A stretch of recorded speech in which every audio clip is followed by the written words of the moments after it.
Broadcasting live in downtown Oakland. I'm David Hollander, and you're listening to Protect Your Assets. Over the last 20 years, I've met many people dissatisfied with the lack of value and personal attention their financial advisor provides them. At Liberty Group, we personalize every aspect of our clients' retirement and financial plan with estate law, wealth management, and tax planning all under one roof. Call today to make the rest of your life the best of your life.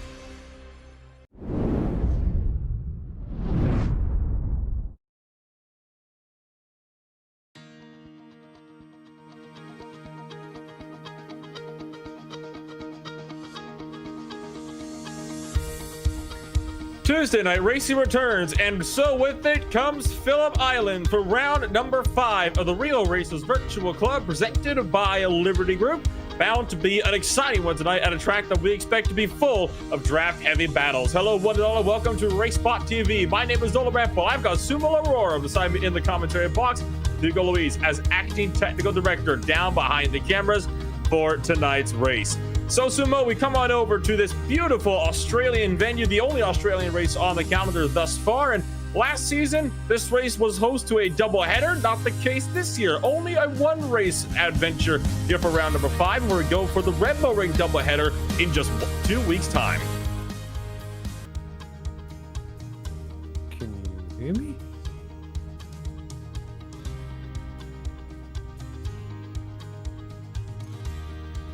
There we are. My apologies, folks. Technical issues do happen.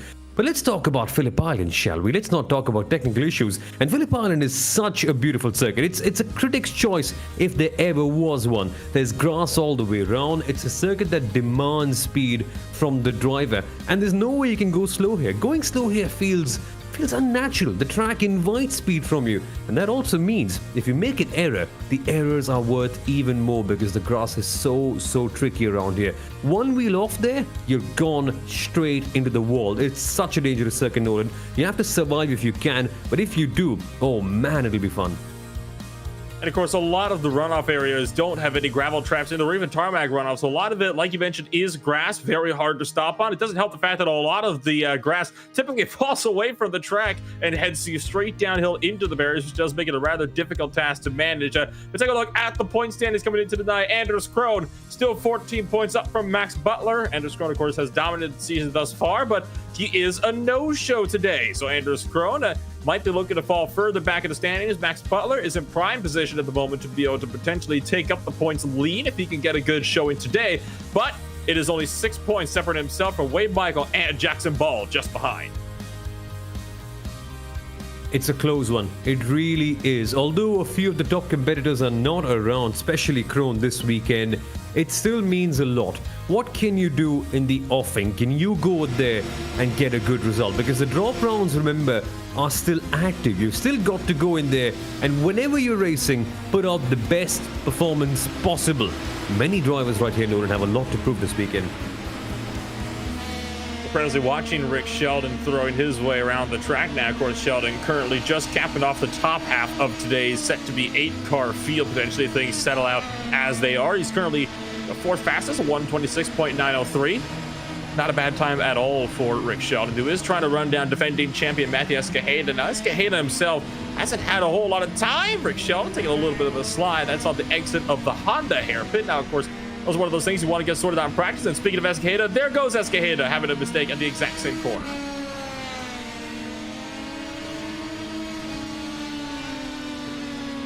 So cars still out there practicing with Wade Michael. Currently, the driver headed up the practice charts with the 126.507.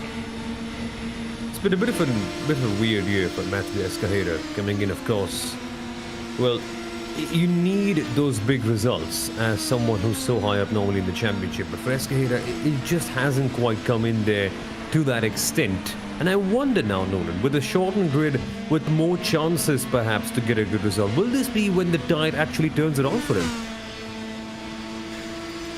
We can only wait and see, and of course, he is certainly hoping for a turn in the tide. He is sitting 3rd fastest at the moment with a 126.874. That's just 0.03 of a second off of Max Butler, who is currently the P2 sitter. So, of course, Escajeda is looking to have a good run today. We ride on board with Jeremy Clark in the fast sprint, topping out that rev limiter into 6th gear in the rundown towards turn number 1. A very fast, flat out right-hander in these cars before you get hard on the bind for turn number 2, which carries you all the way around through the southern loop.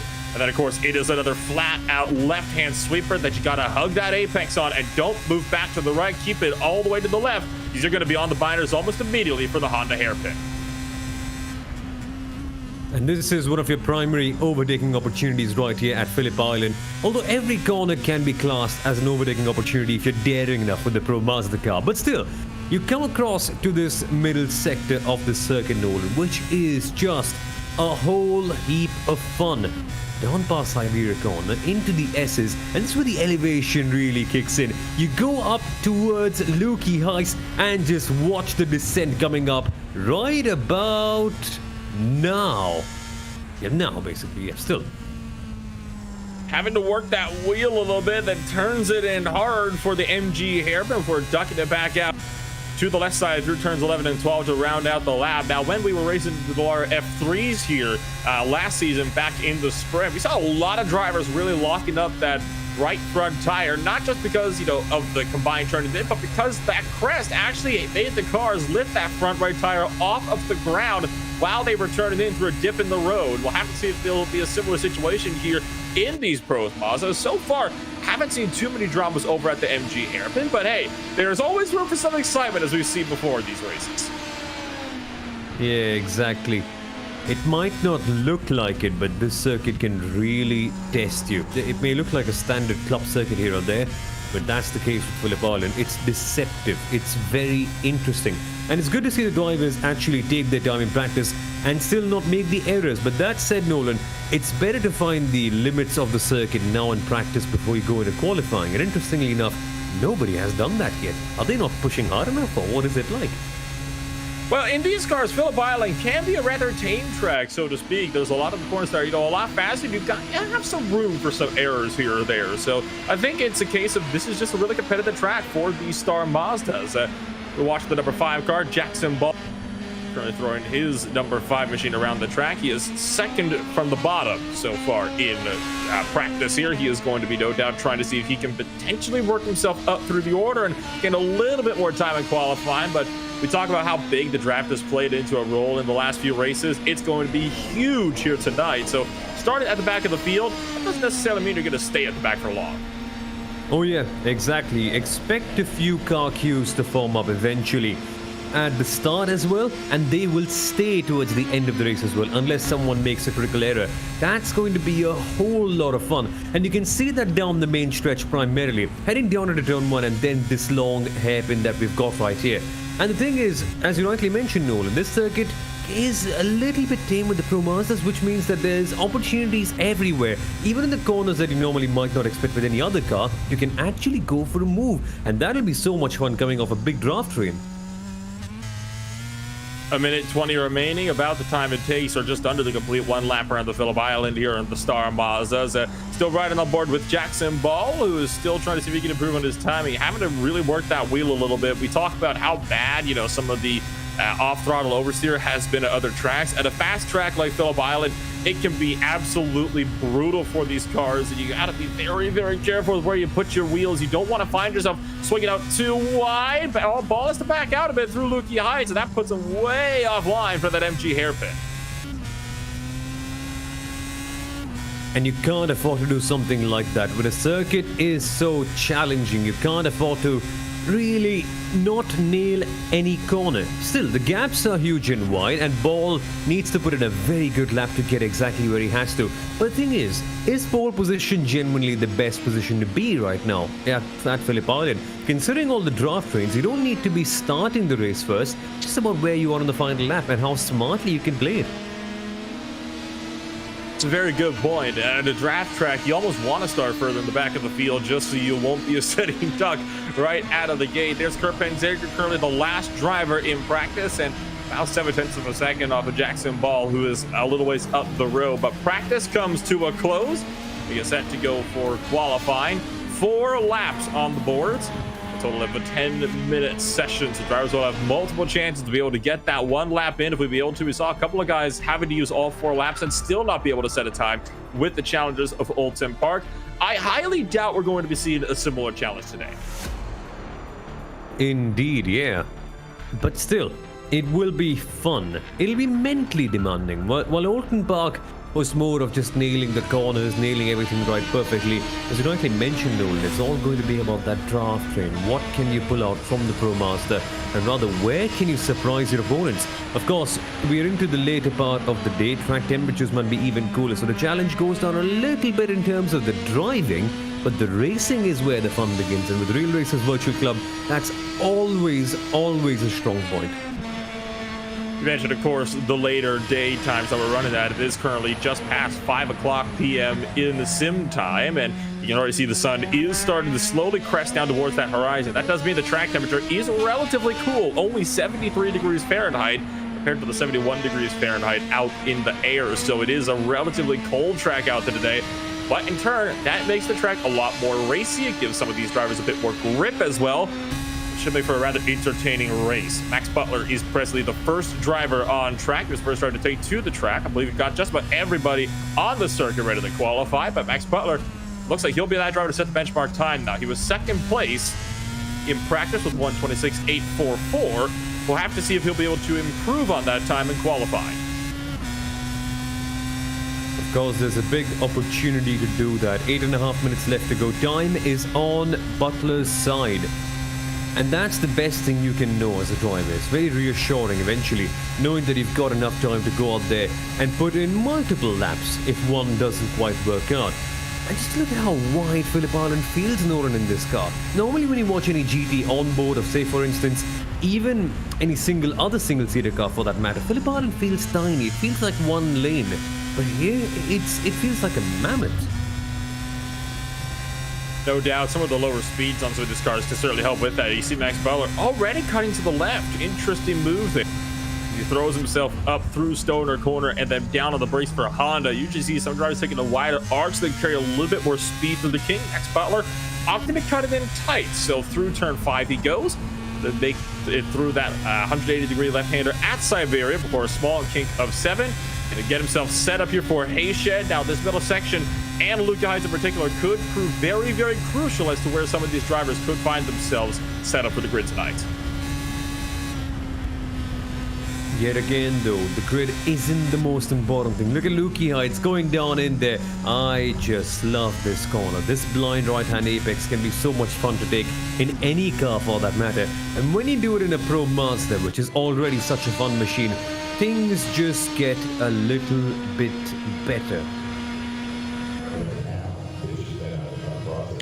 Max Butler out of the final corner, coming across the line this time by logs in a 1:26.662, already up on his practice time by about 0.2 of a second, and that is the benchmark time the drivers will have to meet. So far, it is good enough for provisional pole. Jackson Ball goes second fastest in a 1:27.251, but that's bested quickly by Rick Sheldon, and in fact, Wade Michael. Michael goes P2, just a 1/10 behind Max Butler. A total of 7 drivers so far have set times. Escajeda did not manage to set a first lap in. His first lap was invalidated, and he is currently on that second flying lap. Good news is he still has, well, over 2 more to work with.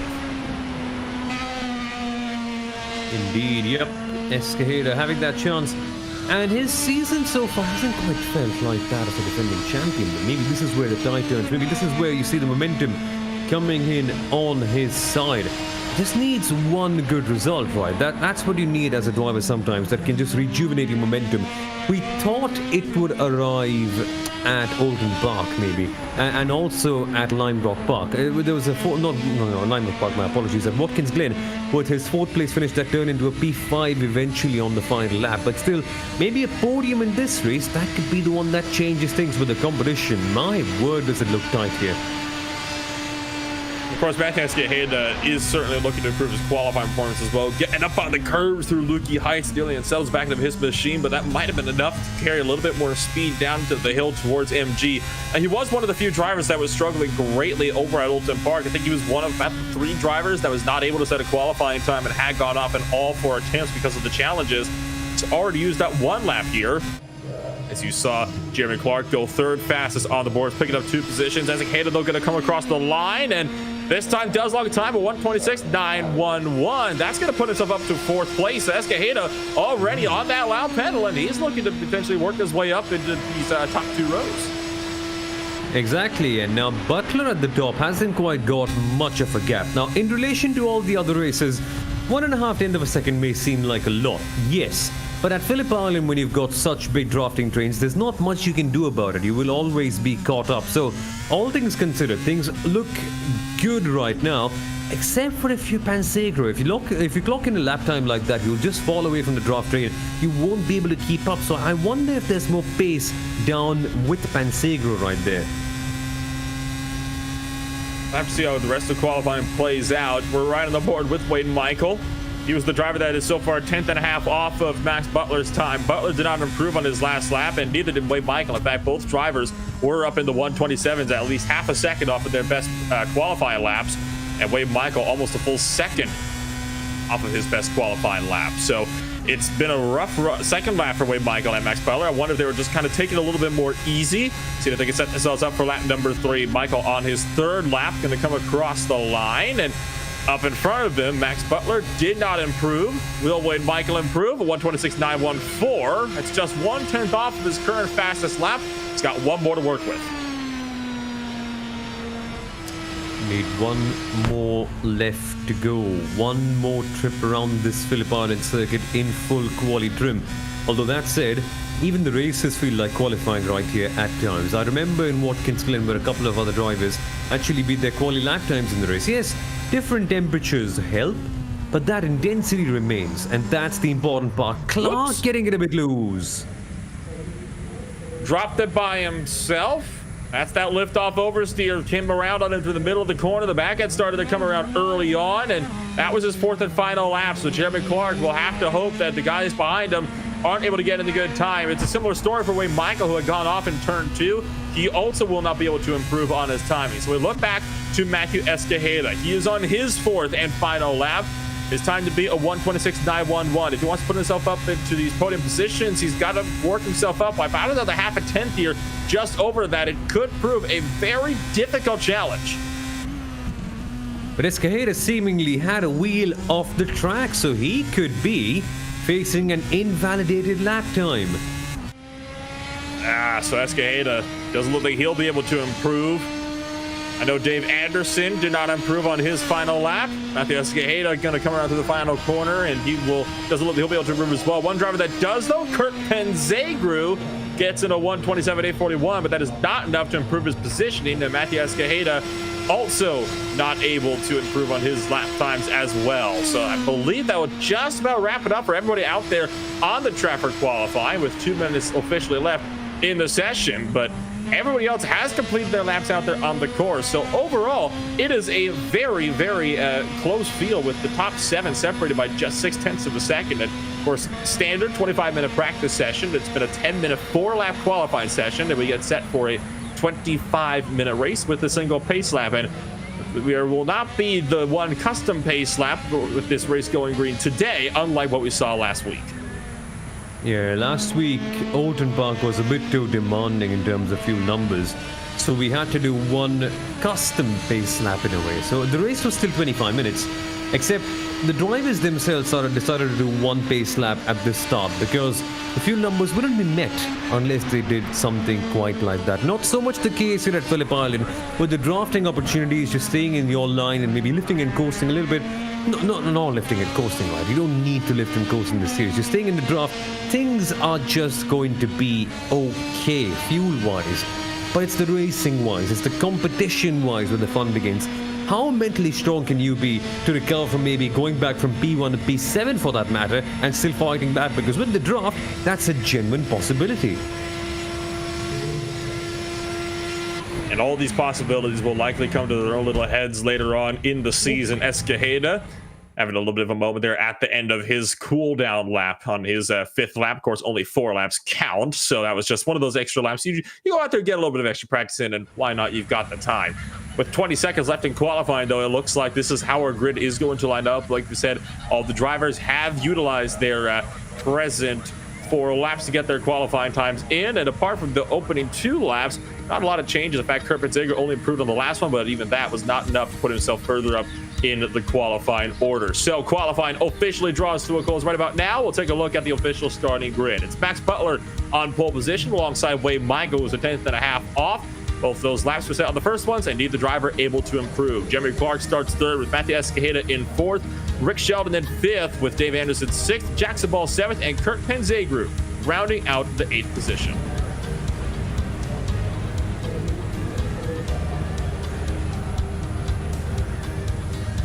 And well, Sumo, it does look like they have opted for a standing start again here at Phillip Island. This should be an interesting race here to see how this will play out. All drivers are gridded up, and when I got to listen for those revs, they're going to start to build on up. Ooh. The lights are out, and we're underway.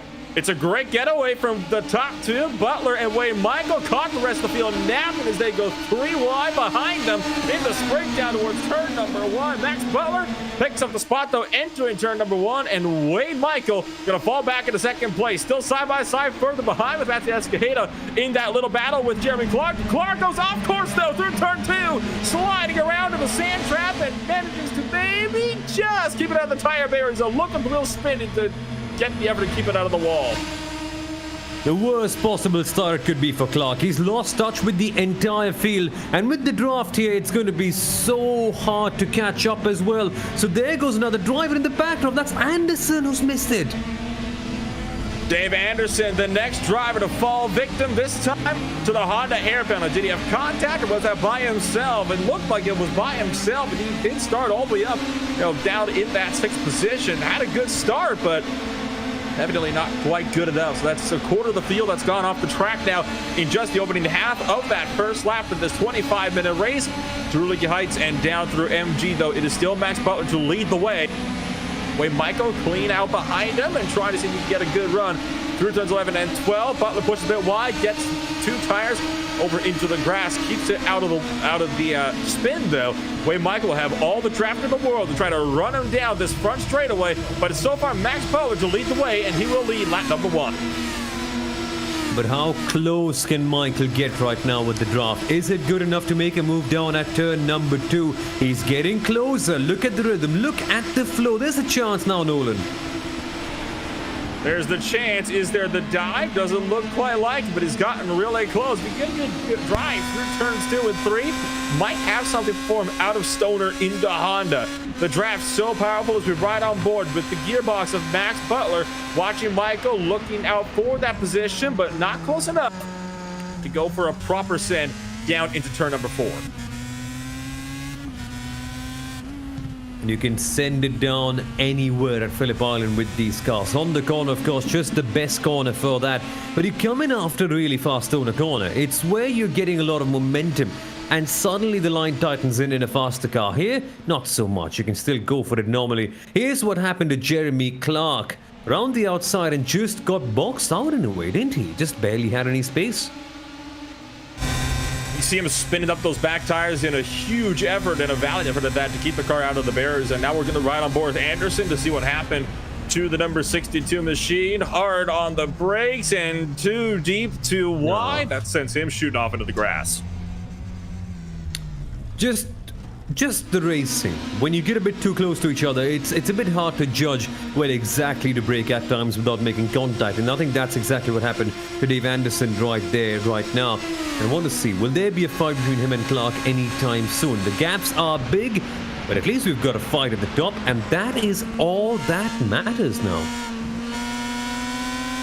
Wade Michael going to move to the left side of Max Butler, and he will make an effort here to try to go for the race lead down out of Stoner and into the Honda hairpin. Max Butler going to try to cover him off, and he will be able to hold that inside line all the way through Honda hairpin and holds on to the race lead for now. But all that is allowing Matthew Escajeda to enter the picture. We talked about how Escajeda needs to have a good couple of races going forward. How about P3 start for that number 25 machine and defending champion? He's looking to potentially work his way up through the order and potentially work his way up in the point standings as well. That'll be fun, right? You want to see the defending champion do something special, do something brilliant. And this is where the fun begins. once you get that one great result, all of a sudden the air around you starts to change. You feel more confident. And racing, of course, a lot of it is down in the mind. Can this podium change a lot? Can it still be a podium for that matter? We keep it on the track at the moment. It's almost guaranteed to be a podium. Could go for a win, though, here. These two drivers keep fighting each other the way they are now. Wade Michael tucking right into the slipstream on Max Butler, and he is being nice and easy here with Butler. You saw it right there. Thought about making the look, but he tucked in. He's going to stay in line here. Wants to save a little bit of fuel, potentially behind the number one machine, and going to let him have that line around the southern loop. Will potentially get a run out through Stoner into Honda if he really opts to go for the lead. But based on what we saw in the front straightaway, I'd be a little bit surprised if he was going to go for the position. Obviously, turn number one is where you want to go for the most. But that being said, you could be saving it for this Honda hairpin as well, seeing as how it's a lot harder to get a crossover and make a pass up a couple of corners later through this middle section of the racetrack. And this middle section is one where the opportunities are aplenty. You can use the camber here at times, use all the momentum from the circuit to make that pass, but that momentum seemingly isn't quite there enough for Wade Michael. He's driving fast, don't get me wrong, just not quick enough to get past Butler, and maybe now is the chance, right? He looks a little bit feisty now heading up into Lukey Heights. Maybe a move heading down into turn number 2 the next time, Nolan. He looks closer than ever in this case. He's got to start worrying about Matheus Quijada behind him a little bit soon, and if Jackson Ball is able to gain a bit more time, it could be a 4-car race here for this race lead. Out of turn number 12, Wade Michael, still the driver that is looking to potentially continue to apply that pressure up in front to Max Butler, and will try to maybe force one car either into a mistake or go for the move himself. Does he offer to turn 1? Yes, he does. Wade Michael down the inside at turn number 1, and he will be able to take the lead away from Max Butler coming through turn number 1. Nothing that one car can do about it. Might try to come back into 2, but not close enough to go for a proper set. Waiting and watching. That's going to be the case right now. There's not going to be any element of tire wear, or maybe the car running out, or maybe just degrading a little bit. No, it's all just driving, all hardcore racing. And look who's joined the party. It's no longer the three-way fight. We've now got Jackson Ball in it, and that is going to be a lot of fun. Remember, Jackson Ball in the last round at Oulton Park had a bit of a miscue, just ran off the track into the grass. That is a possibility here, but I doubt that'll happen. He must have learned from his mistake and now wants to charge in and maybe get the win that he could have done at Atlanta the first time out. He's got a front row seat to these top 3 drivers going to be battling out right up in front of him as we get some beautiful static shots over Phillip Island. And I like that one down over through Lukey Heights, looking over the MG hairpin, and you ride on board. This is with the gearbox of Wade Michael. Last time we looked on board with one of these cameras, it was the Max Butler. You saw Michael dipping 2 wheels, and they're getting a bit unsettled. And watch how fast Max Butler is going to close in the gap here down this pitch straightaway. Is he going to look to the left side? No question about it. He absolutely will. Max Butler going to go back to the point. Good one. Inside line, the line of choice for Butler. Wade Michael is getting there. Just a little bit. Little by little, Wade Michael is just reminding Butler, mate, I'm here, and I'm going to be the one challenging for your top spot.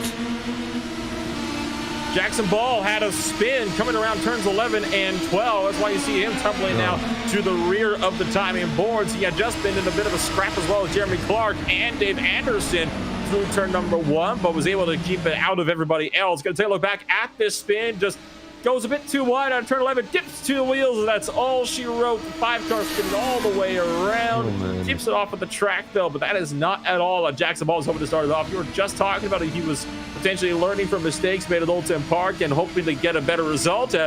Well, sadly, that will not be the case here for Jackson Ball at Phillip Island. Oh man, that is exactly what you don't want to see in this case. Ball, I mean, he had such a great chance to change up the championship, and when you remember where Jackson Ball is, he's in P4 in the title. A good result here could have changed the entire scene, considering that Anders Krohn isn't here. And Max Butler, his major rival for P2, P3, is also in this one. So, well, that one stings hard, Nolan. One chance that you get to really make a difference, and you make an error. That must sting for Ball. I don't want to beat him right now. I hope he can make a comeback, that's for sure. You watch the battle for first place raging on the left side of the screen, and on the right, you're watching Jackson Ball, who is currently tagging on to the rear of Dave Anderson and Jeremy Clark in the battle for 6th, 7th, and 8th place on the circuit. Battle for the lead is looking to potentially get heated up again. Wade Michael forcing Max Butler to go on the defensive through Stoner Corner. Will he try to send one down the inside of Honda? Thought about it, but backed out at the last second. That lets Matthew Escajeda once again close the gap, but Max Butler overshot the apex a little bit. Good news for Max Butler. He was able to utilize that mistake to his advantage, actually use that to carry more speed around on the exit. Yeah, exactly. He did. That's how you take things in your stride. And now Escajeda is around in here as well. So it still is a 3-car train. Just a matter of who gets the edge towards the end. Drafting still can be prominent. A look at Loki Heights. My word, that is a risky strategy. And these Sens Nolan, they're making both the drivers at the top a little bit slower. And that brings Escajeda into the mix. Combine them losing speed and Escajeda just gaining momentum lap after lap. I think this is turning out to be a really fun battle that could go down all the way to the end.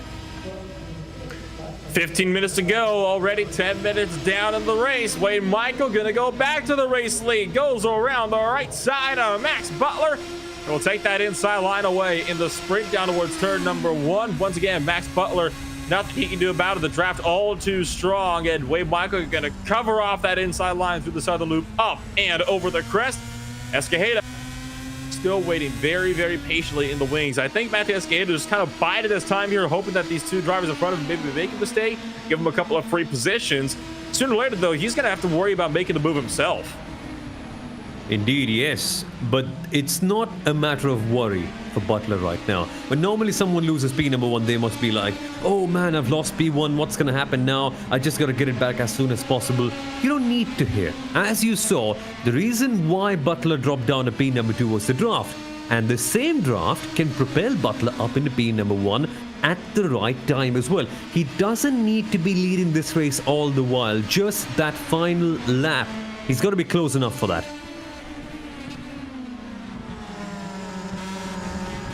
Max Butler and Wade Michael still looking to duke it out. You see some dust being kicked up as they tempt the fates of that curb and the apron around the MG hairpin more and more with every passing lap. But so far, they have been able to get through there all safe and sound. And we get set to potentially once again continue the tradition of the IndyCar snake down this pit straightaway. But I don't think Wade Michael is going to elicit in such traditions. He is going to allow Max Butler to take the lead away coming down to the turn number 1. They actually might be side by side through turn 1 here. Wade Michael kind of lifted off a little bit there, wanted to let him have before they got to turn 2. So again, Butler moves back in the lead. Question is, do you even want to be in the lead right now? I think it was a clear sign from Wade Michael that, no man, you can go ahead. I don't want to be there right now. Which might explain Escajeda's patience. He isn't maybe just, it's not that he's not capable enough to make the move. I think he's just waiting for the right time to strike when the iron is really hot. And right now, I wouldn't say generally is. This is the view on board from Wade Michael as he's trying to run down Max Butler once again. Likely will not be seeing this battle getting too much closer than this up until the start-finish straight once again. But look at Escajeda closing on in and potentially wanted to go for the Lucky Heights. That was a bold one from Escajeda, making a look over to the left side and might have even cut the course just slightly, went a little bit off track. 2 wheels on the inside of Lucky Heights. I've never seen that before in a single-seater race here. Matthew Escajeda really started to tempt the limits.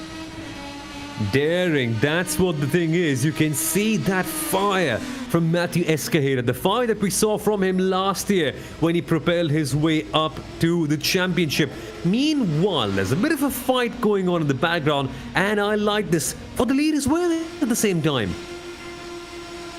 Battle for the lead, taking center stage. Wade Michael goes through, and here comes Escajeda. He's done waiting. He's going to try to put Max Butler back down to 3rd. It's not going to work out for Escajeda. He's going to find himself dropping back and will be in the 3rd position once again. You can see just on the bottom right corner of the screen, that is Jackson Ball and Jeremy Clark looking to duke it out through turn number 1. But Escajeda coming back, and Max Butler, 2 battles and 2 great side-by-side battles as well on different parts of the racetrack. And Max Butler once again holds the inside line. Escajeda can't do anything about it. And the fun never stops everywhere. at the Real Racers Virtual Club. Things are just going to get even more spicier. Meanwhile, side by side heading into Honda. That's the battle for P6 with Jackson Ball and Jeremy Clark looking to duke it out side by side. As they throw Siberia might have wriggled over the wheels there a little bit of Jackson Ball. Clark starting to really push the limits out of Siberia. Gonna run his way up towards turn 7 and to Haitian. Look out, Dave Anderson trying to throw his hat into the ring as well. Feisty really is, and Clark just got that move eventually with some force. Got his elbows out at the right time, and that is why he was able to block that line. But for the lead right now, look at the drafting. Look at how aggressively Butler swerves. Just switching between these two battles every single straightaway, it would seem. Max Butler going to go to the point now over Wade Michael into civilized action there. Wade Michael try to maybe get the over-under through the side of the loop, but carries too much speed through that middle section. That kind of puts him off balance. Here comes Escajeda. Could potentially make a run, and will he actually go for the dive bomb here into the Honda hairpin? I don't think he will. It looks like it'll be a bit desperate from this point. And in fact, he will not. Escajeda sits it back in third place, and you saw that battle starting to heat up as well between Jeremy Clark and Jackson Ball for 6th and 7th, just behind these guys, about a few corners back for the final positions on the track, but that doesn't mean they cannot fight hard for them. Ball with a huge send down the inside and collects Jeremy Clark. They both spin, and Anderson goes through. Just when it spills over. Great racing is outstanding, but sometimes you make a marginal error, and that was that. A marginal misjudgment. But this battle will still continue. I still think that 9 minutes left to go. We will find a way out to see them side by side again. But here's a look at the replay. And what can Clark do there? Just locked up, went straight on and just took out both of them. Jackson Ball ended up worse off in that deal. That's neutralized the battle for 6th. Wade Michael, though, still putting Max Butler under pressure. Going to go back to the race lead with now under 10 minutes remaining in the race. And Wade Michael goes back to the front. This will still continue on. Don't get fooled by who's leading or who's in third or whatever it may be. At the end, it's just about that draft train. Right now, it's just a standby position. It's not final. They're having a little bit of fun, as you should in a championship like this one. And look at this. Butler to the inside line. And the thing is, Michael will let him go. Michael needs that. He doesn't need to fight it out that hard right now. Question is, how Darren is Escajeda going to get throughout all of this? We ride on board that 25 car, and he is still looking to potentially reel in your race leaders. He is about 7/10 of a second off of Max Butler at the moment, and he still has this front row seat as Michael and Butler continue to swap back and forth every single lap for the race lead here. And it is not going to be long for this boils over. Max Butler getting real sideways through MG, and that's going to open up the door big time for Wade Michael. And this is also going to be Matt Escajeda. He's going to have the draft from both drivers to be able to work with here down the front straightaway. Who said the Pro Mazda car just didn't have enough power? It really does. It can snap on you big time. And that's what happened with Butler. Side by side. Look at Escajeda with the fight now. Tried to make it 3 wide, but Max Butler shut the door on his face. Wade Michael still working to fight that outside line through turn 1, but he just can't make anything of it coming into the southern loop. That is going to give it up to Max Butler for the race lead, but only temporarily. We know Wade Michael is going to be able to come back at him later on in the race as we get set to get ourselves set up for the final few laps. Does Michael look for it into the Honda hairpin? Yes, he will. Does he go for a proper dive? Look at Escajeda trying to make one around the outside line. Okay, now we've just switched into another gear in this race. Now everyone wants to fight. And Escajeda seemingly has that fight as well. We saw him go 3 wide early on. And we could have gone 3 wide early as well, maybe some 10 minutes ago too. But Escajeda chose not to. Now he has, and now he's made a slight error that's dropped him back a little bit. Who gets it eventually, Nolan? This is where the race goes into 5th gear. And this is where we find out our winner. Dead obvious, I know, but still.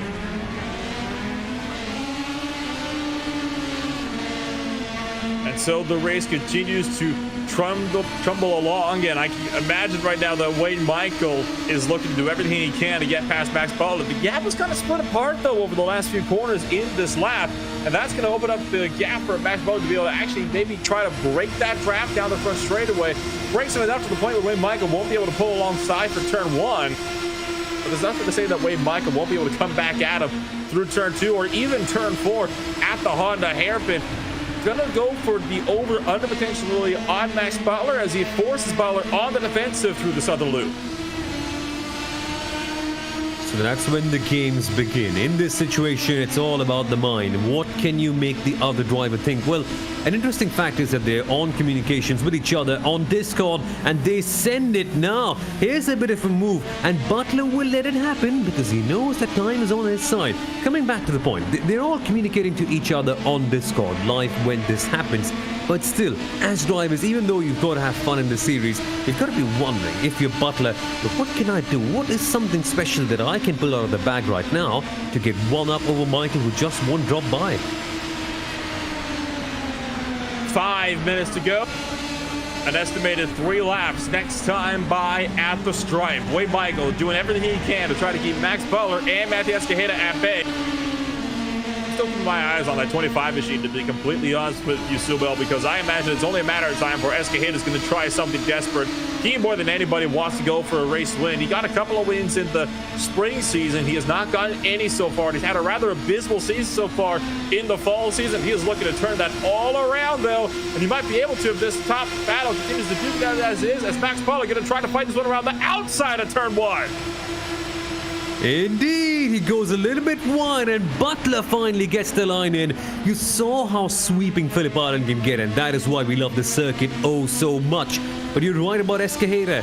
Stay where you are for this lap. Just get a little bit closer if you possibly can, because that is where the opportunities open up. Maybe we could see a crash, and maybe Escajeda could run away. Fingers crossed. I hope that doesn't happen, though. Wade Michael tried one around the outside of the Honda hairpin. Max Butler covered him off, but here comes Wade Michael with the good old switcheroo out through Siberia. Max Butler holds the inside line. Wade Michael tried it, but it was not able to get the run. Unfortunately, the sprint down that very short straight through the turn 5 King was not enough. Maybe up through Haitian and Lukey Heights. Wade Michael's going to go for it around Lukey Heights. Going around the left side, Max Butler trying to fight this one back through the MG hairpin. Does he send it back to the inside? No, he does not. Wise move there from Max Butler. A pass up the inside of MG. Honestly, there's a very slim chance of you being able to make that one clean. What a move that was. That really was spectacular. But is it the move that seals the deal? In the background, another battle going on right there. I think it's Anderson, and that would be Clark who are dueling it out right now for P number 5. But at the top, though, still side by side. Can Escajeda bring something out of the bag and make it 3 wide soon as well? Dave Anderson had a spin out of the MG hairpin. It was bound to happen sooner or later, but the battle for the race lead continues to rage on. Max Butler took the lead away, coming down the front straightaway. Wade Michael looking to fight bad. There's an estimated only 2 laps left on the clock. And Escajeda, he has got to be looking a little bit more antsy here. He's got to make the move for these positions here soon, because he's not going to be able to make up 2 in 1 lap. Gonna try for the inside. Wade Michael covers him off, and that's gonna force Matthew Escajeda to back out, and he'll remain in P3 for now.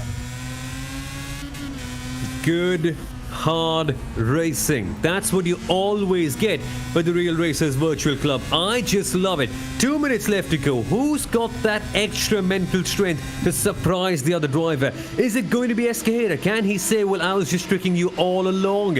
Watching Michael now. Is he going to the outside? Not quite. Waiting for the end of Lukey Heights. It's a wise move. Doesn't want to be the driver in front by the time they get around to the front straightaway. But you saw how bad Max Butler missed the mark there through turn 10. Here comes Wade Michael. Going to go to the inside of 11 and through the flat out left-hand sweeper of 12. This is going to be a favorite of Max Butler, who will be able to get a huge head of steam now down the front straightaway. And here comes Escajeda as well. Going to be 2 to go officially this time by. Escajeda cannot force it 3 wide. Doesn't have the space to make it work, and is not brave enough to make it work either. This is going to be a drag race now between Butler and Michael down to the turn number 1, and they're still dead even out of turn number 1. Max Butler going to go back up the inside, and Wade Michael slots into the middle of the line for second. Very, very fun. And now look at Wade Michael again. He's slotted back in line, but he's got the power of the draft. Inside line he goes again. It's turned into the outside line now. And Escada is getting close in the background too. That he is. Every single corner, Escajeda closes in that little bit more. The 25 car looking desperate, looking for the inside of Siberia, but just cannot get the speed down to be able to make that pass. He's going to have to hope for these drivers to go side by side. He'll have to force this one 3 wide when they get back around to the front straightaway. I think that's one of the only ways he's going to be able to reasonably be able to go and take that lead. Look away, Micah, potentially looking around the outside of Lukey. Ice decides against it. He'll wait this one out and potentially get the run down that front straightaway once more. Waiting and watching, the name of the game for Wade Michael right now. Maybe just one last chance. Just nail every apex because he possibly can. There's the one last lap is here. This is the best possible chance now, Nolan. Heading down into turn 2.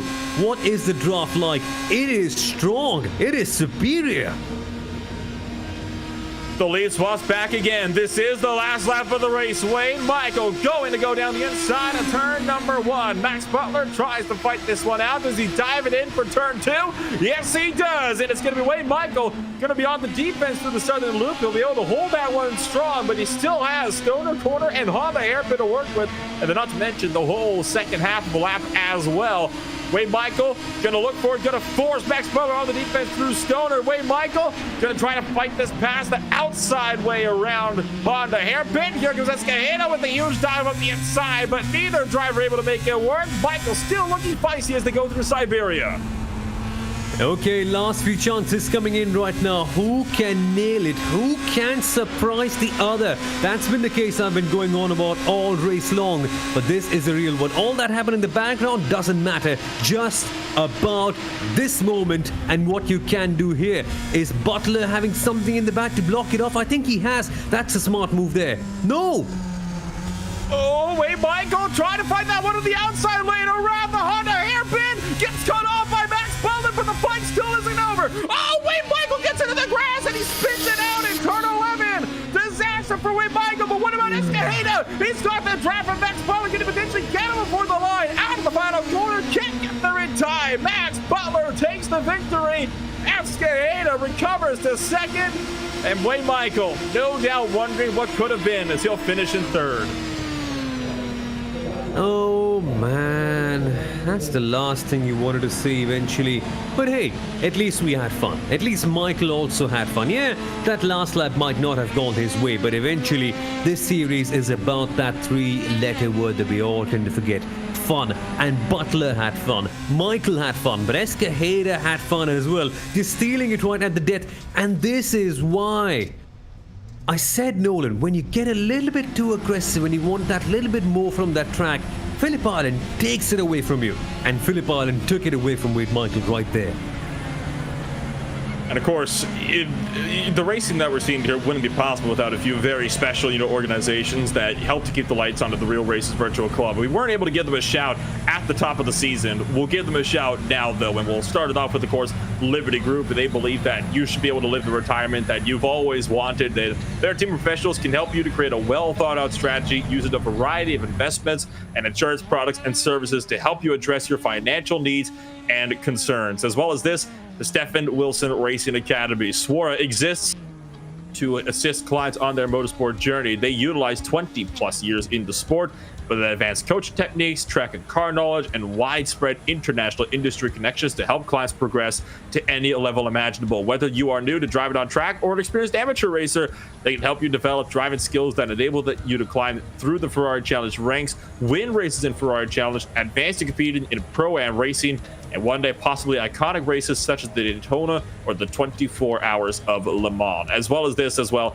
Merit Partners. They are a high-end car dealership specializing in Porsche and Ferrari. With an extensive network of private clients, Merit curates rare and exotic cars with the purpose of buying, selling, and creating investment portfolios.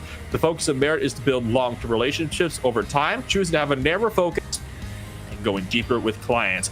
Additionally, Merit offers a wide range of peripheral services for clients, including car storage, detailing, specialty parts, and paint protection film.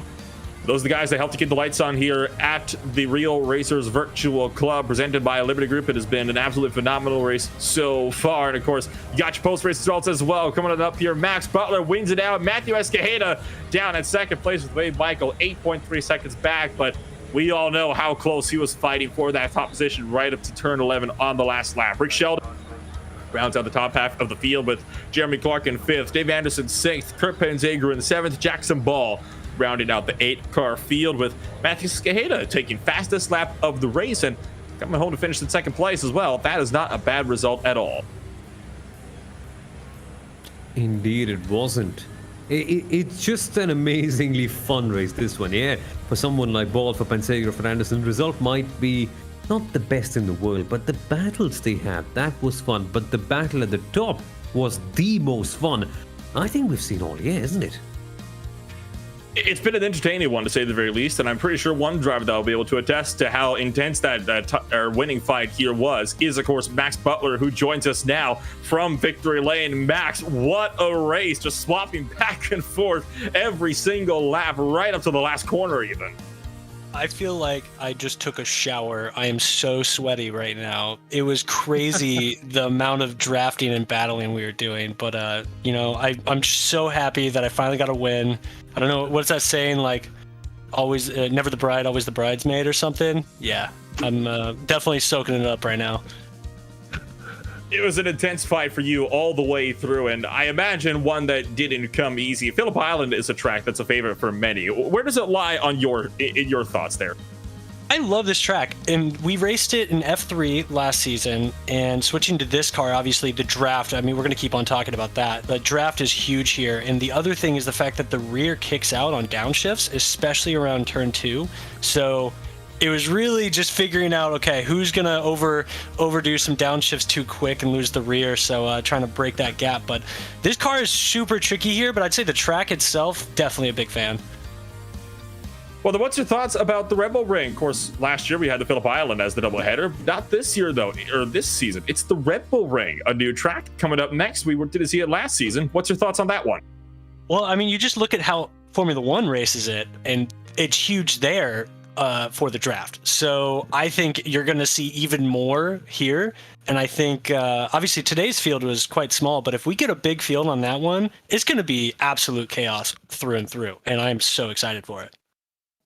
And I can tell you right now that we are just as excited as you probably are for it. Well, Max, like you said, finally getting that win here at Phillip Island. And it's been a pleasure talking to you once again. And hopefully we'll be able to see you in Victory Lane more as the season goes along. So congratulations on a well-deserved race win. And, well, best of luck next week next month, actually, in the first of the 2 doubleheaders at Rebel Ring.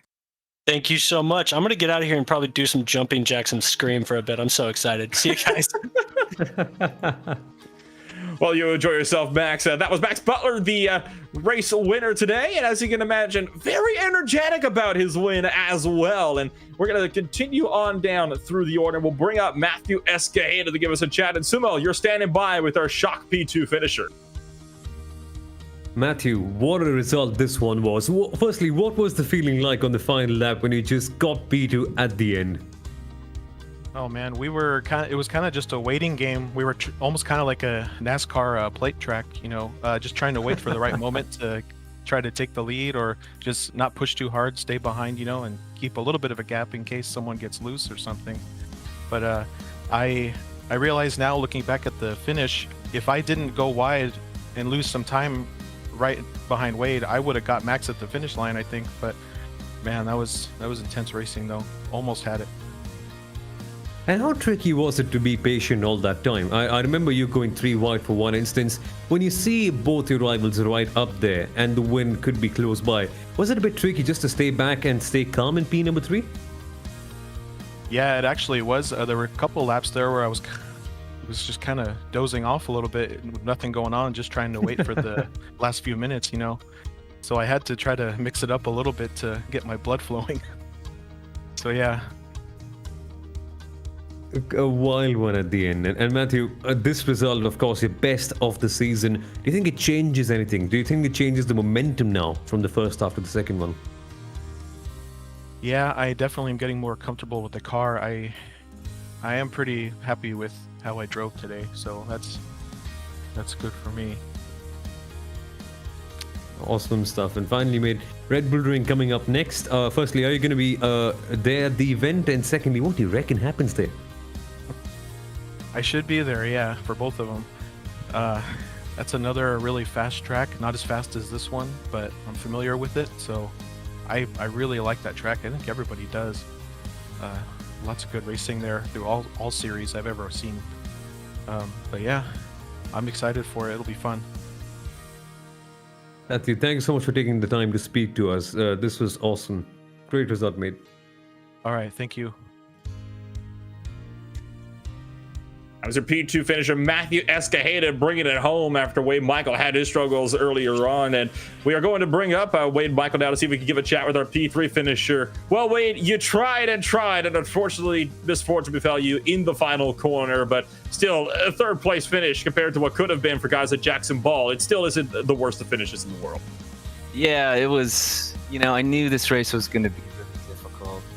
The draft here was huge. It was even bigger than when we raced at Watkins Glen, and I knew it was just about pacing and getting comfortable. And thankfully, I started up front, and me and Max just kept it clean for the first half, and we were just following and kind of trading back and forth and being easy. And yeah, it's a shame how it ended. I caught the grass at the edge of coming out of turn 11, I think, and kind of sent me. But the P3 is salvageable, so I'm happy with that. I have to ask this because we've seen these draft battles playing out so much, and on many of these tracks, you of course have multiple chances to use the draft to get back past the guy in front. So when the last lap comes around, where do you want to be? Do you want to be up in front so you can have that run out of the final corners, or do you want to be behind? I don't know. I was thinking about it like the last few laps, but then when we got to the last lap, it was all gloves were off, and I'm trying to remember what actually happened, but I think we went side by side going into turn 2, and then Max biffed it going into turn 4, and we got side by side, and he ran really wide going through 9, and it was just you didn't know where you wanted to be. You just, if there was an opportunity to make a pass, I was pretty committed to making it happen, and yeah, unfortunately the plan didn't work out. So. Well, we look forward, of course, to the Red Bull Ring. We've gotten our top 2 finishers' thoughts on it. Bound to be a draft-heavy race as well. Do you think it'll be just as entertaining as the race here at Phillip Island? Yeah, I think it will be. I'm sure there's a few more passing opportunities with some tight hairpins thrown in there. So, with a big draft, and you can make some big, bold moves on the brakes. You probably get a little bit more action, and we'll see what happens. It should be fun. I think it's a doubleheader back-to-back, the Red Bull Ring. In the schedule here. So if you don't have a good finish that first race, you'll definitely be back in it for the second race. We'll all get plenty of practice here. And of course, practice makes perfect, even in draft heavy battles such as the one you had today. Still, though, congratulations on a third place finish, and we can only wish you the best of luck when we come back in October for the doubleheader at the Red Bull Ring. Hey, thanks. Thank you, guys. It was a fun one tonight. So that was your P3 finisher, Wade Michael. Of course, that is not the last of the drivers that is going to come on over and give us a little bit of chat. We're going to see if we can get a hold of our 4th place finisher, Rick Sheldon. Sumo, you're standing by with the number 63. Rick, firstly, what was this race like for you? Unfortunately, we couldn't quite track much of it. Was it very quiet? Was it too chaotic? Because at the top, it really was.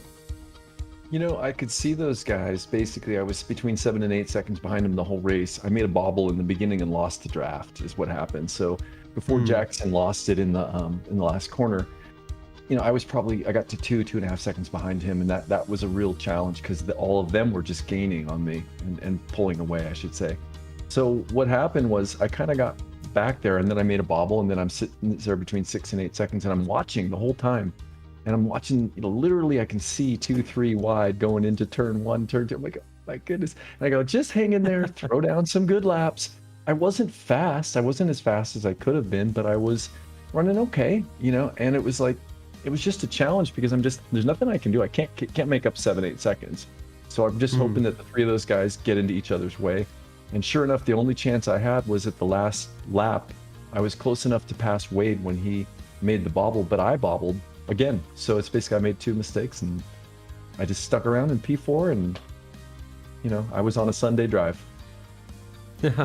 A bit of a dull one in relation to what it could have been for all the others. Of course, a few drivers behind as well making errors. But Rick, it's not going to be that dull at Red Bull Ring, would it? I mean, with the draft, nobody can possibly go out there. That circuit is going to be wild. I think so.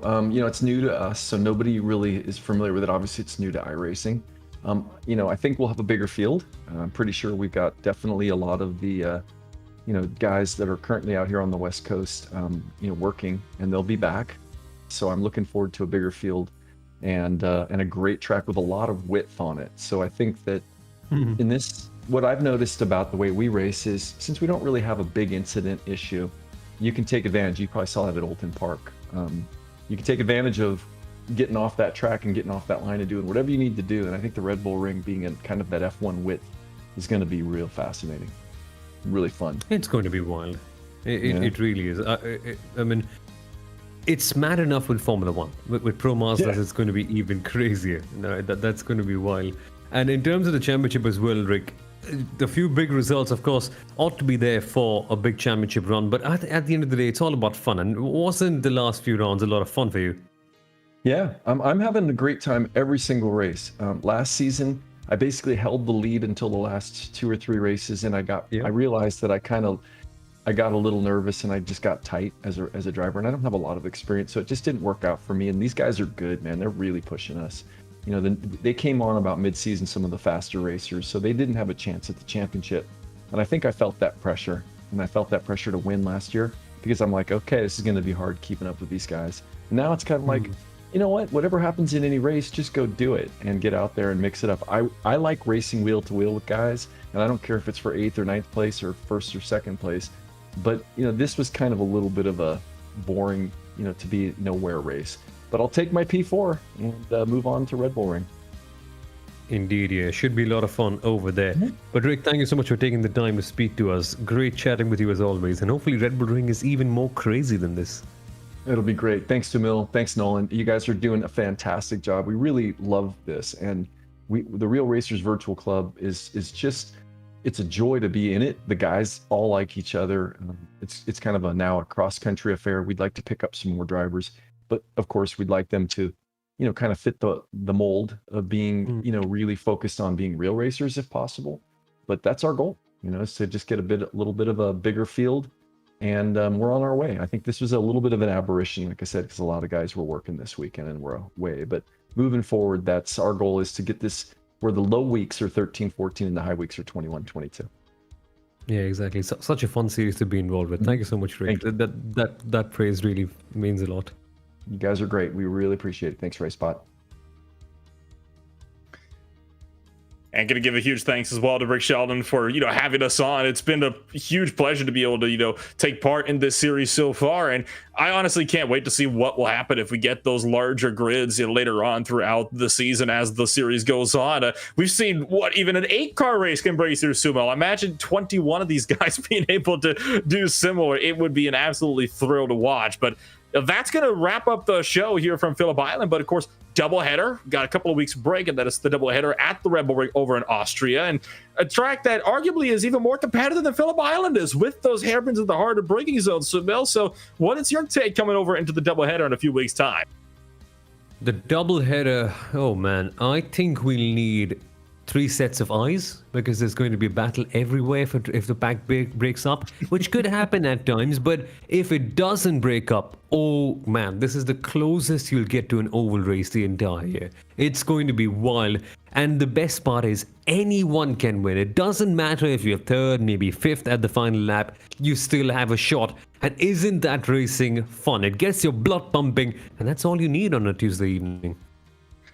I could not agree more. You get these fantastic smaller fields, but hey, the race that they put on is just absolutely phenomenal, and we couldn't ask, for a better show to put on a Tuesday night. Well, from us over here at RaceSpotTV, that's going to be about all the time we are going to have for one night. I'm Enola Rempo with Sumo Aurora beside me up in the commentary box, and once again, Hugo Louise as technical director down behind the cameras, doing a great job as always throughout tonight's race.